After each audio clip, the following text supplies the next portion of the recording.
Hello everyone, Macintosh here. It's been a long time since I made a video covering the lore behind New Eden. For those of you who are new to the channel, I make VR related content within the context of EVE Online, EVE Vanguard, and Dust 514. Once in a blue moon, you might see me drop a video or two related to the lore of these games. It's a subject matter that has an entire community and 23 plus years of growth behind it. I do have a separate channel on the Odyssey video platform, but that channel is more focused on general topics outside of New Eden. That's a term you will often hear me use in this channel. New Eden is an all-encompassing term used to describe the universe that exists within EVE Online, EVE Vanguard, Dust 514, Gunjack, and EVE Valkyrie. I exclude EVE Frontiers and EVE Echoes from this discussion because those games are not considered part of the official EVE lore by the community. Those two games in particular operate within their own alternate universe that have no bearing nor interaction with the other titles developed and published by Fenris Creations. In other words, they're not canon. Now, let's move on to the topic of this video. For the sake of this video, we will cover specifically the lore behind AEGIS and its connections within the New Eden universe. Everything from their formation under Concord, their primary function, the Provost Marshal, their involvement with the Warclones, and their current affairs within New Eden. It is an in-game institution that has so many connections to the other factions that you will often hear its name come up every once in a while. Now, to be clear, the current New Eden calendar is YC128, which is the year 2026. I actually covered how the calendar works in New Eden on my previous videos. The connections I will describe here will vary from that person or group is definitely well connected to they just happen to have been there. Although associations with certain events can lead to suspicion in the eyes of the general public. Because at what point does it all stop being coincidence? Now let's start with AEGIS. AEGIS, which is an acronym meaning Authority for Emergency Interdiction and Security, is a division within Concord that operates under the direct oversight of the Inner Circle. I will get to talking about the Inner Circle later in this video.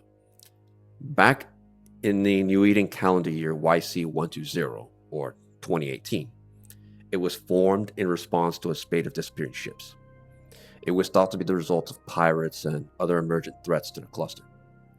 It also became a key part to the response to the Triglavian invasion just 1 year after its formation.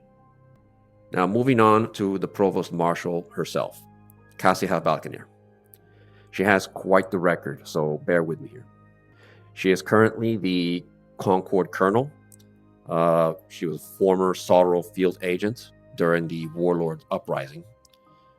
Joined the Marines of the Amatar Fleet in YC-85. Very likely fought against the rebelling Mimitar within the Amatar Mandate, is now in charge of the AEGIS division. She was handpicked to head AEGIS for her experience against augmented enemies, and became Provost Marshal on the insistence of Captain Marshal Sedan Ser Kosh, the Amar Empire's delegate on the Inner Circle.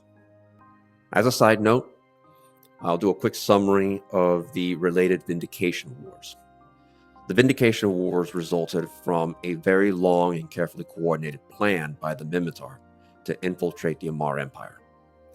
This was following the Day of Darkness when the Amar Empire attacked the Mimitar generations ago and carved out a section of space known as the Amatar Mandate, with the Nefantar tribe being the ones seemingly capitulating with the Amar.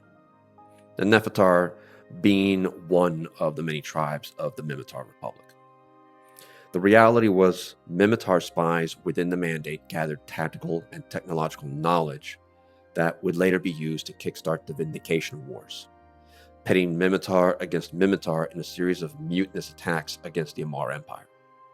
For some in the Nefantar tribe, this came as a surprise, as many of them already assimilated into Amar culture.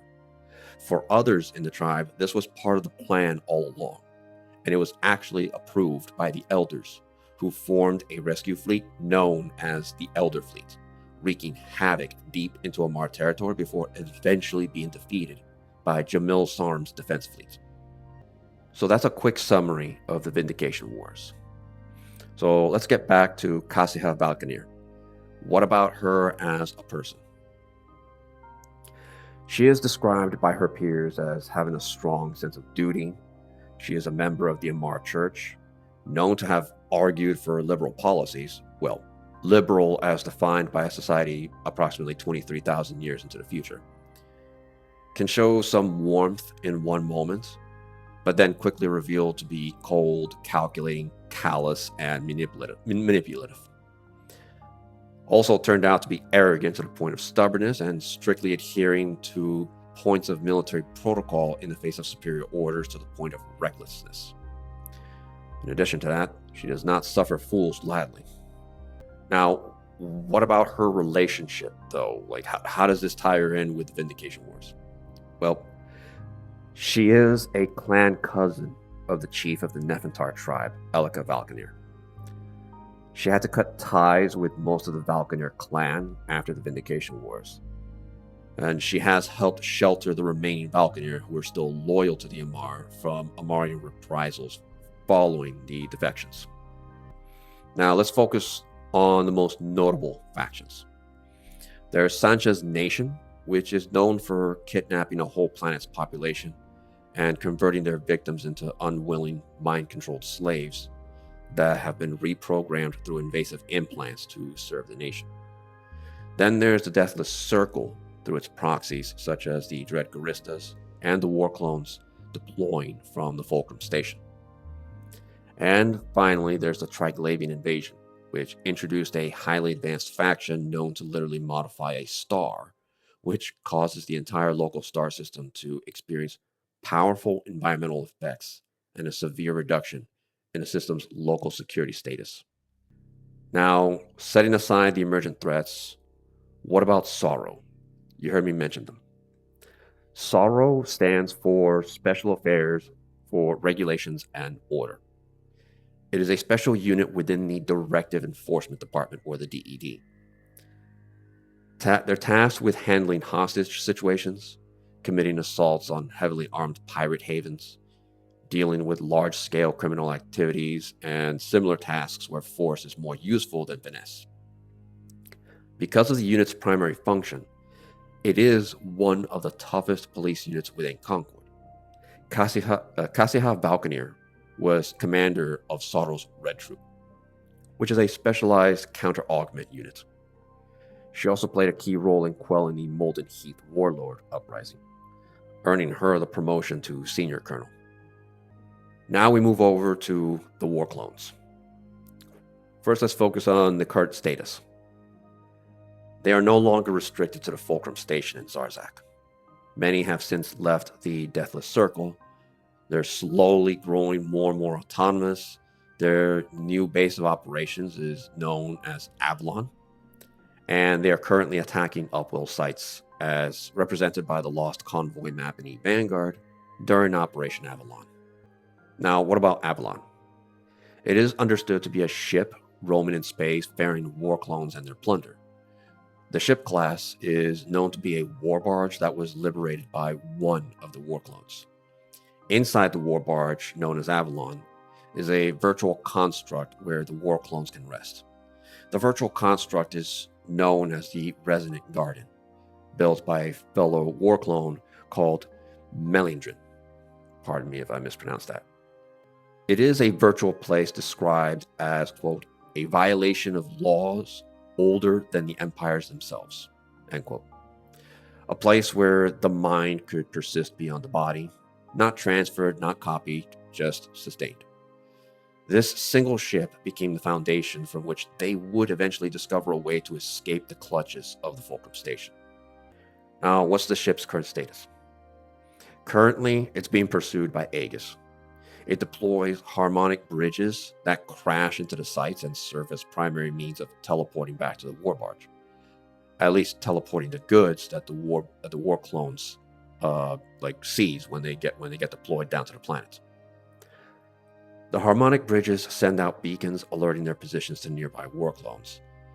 These bridges will get destroyed as AEGIS arrives in space and starts targeting the harmonic bridges one by one using direct orbital bombardments.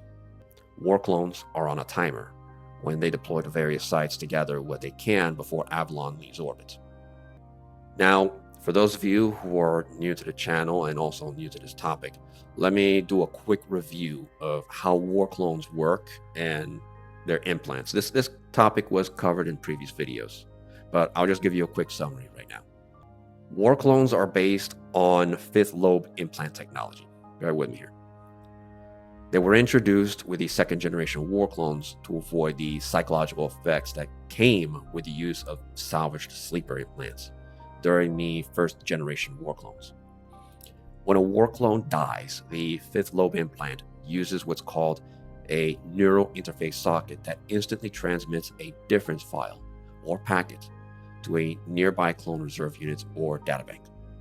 That same file or packet will then update the digitally stored Warclone consciousness before the updated consciousness is then downloaded into a fresh Warclone ready for deployment. So that's the gist of how Warclone operates.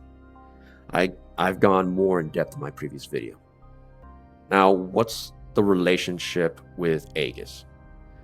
Shortly after the purge of the Warclones from Molten Heath and other regions, the surviving Warclones were forced into obscurity for a short period of time before they were deemed too valuable as a resource to simply throw away. Some of the Warclones were revived by AEGIS under the direction of Cassia Valkenir as a response to the Sancha incursions. It is not known how much of an impact they had in those operations against Sancha's nation. Beyond that, AEGIS has been working with several entities in the creation of what are known as Nemesis engines. So you're asking yourself, why did Cassia revisit these Warclones if she's pursuing them now? Two likely theories. The first is their obvious ability to retain combat experience upon death, as they never truly die in the permanent sense. The second theory is not yet confirmed, but these Warclones were probably picked because their minds are likely hardened against manipulation from Sancha's nation's mind control nanites that can infiltrate into the minds of certain infomorphs and the general public. This second theory is just a theory, since no one has yet to test what happens if a Warclone gets exposed to the nation's mind control nanites. We don't really know how resistant the fifth lobe implant really is against mind control or other forms of manipulation. But we do know capsuleer infomorphs are prone to mind control from these same nanites, but their brain structure is built different from that of Warclone infomorphs. And I've covered that in my previous videos too. Now, what about the Nemesis engines, since they were mentioned earlier? They are a recent AI-driven tech revealed during the Vanguard keynote at eFanFest 2026. The AI is driven by the Nemesis protocol, which the Warclones are looking into to see what it is about. These engines are believed to be designed specifically to hunt down and stop the Warclones. In other words, they are the ultimate challenge the Warclones would face. Now, what about their previous ties to the Deathless Circle? The Deathless Circle found the databanks that stored the consciousness of these Warclone infomorphs. Now, while the Deathless intended to use these recovered minds to spread their chaos, they did not fully understand at the time what they had truly unleashed once these minds had awakened. These were Warclones that were once Khanid warriors, warlords of various types, and potentially Thanatos agents. These were not minds that can be contained. These were extremely dangerous minds capable of many things, including escape from captivity. And eventually they did escape. As one of the surviving minds described it, to deploy without oversight meant that death, when it came, was final. Which brings us to the current status of the Warclones. Now, with the Warclones aside, what about Concord? Concord was formed under the direct oversight of the four empires. I have covered them before, but this is a brief overview. They serve as a cluster-wide police force to enforce the rule of law established by the empires, with their jurisdiction usually limited to space. They are present on all throughout high security space across the 4 empires, although each empire has its own faction military protecting their borders. Their jurisdiction is limited to their respective borders. You can think of Concord as a futuristic Interpol. Now, what about the Inner Circle? Not much is known about them, so I'll just keep this brief.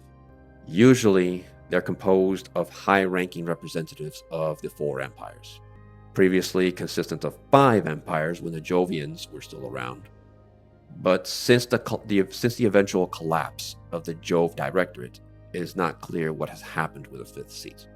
Their meetings, the location of their meetings is usually kept top secret, and oftentimes involves heavily fortified positions and bunkers.